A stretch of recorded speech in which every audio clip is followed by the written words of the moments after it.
No juegues para Kyle.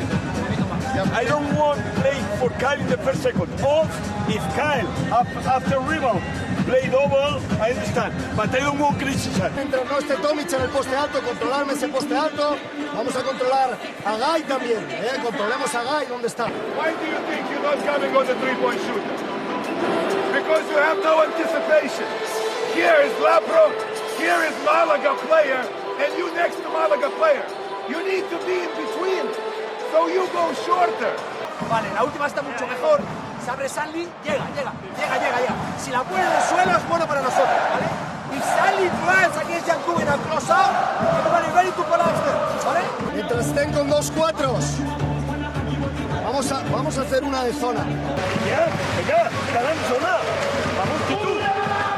Short throw with Milocic's first offense. Milo, miras.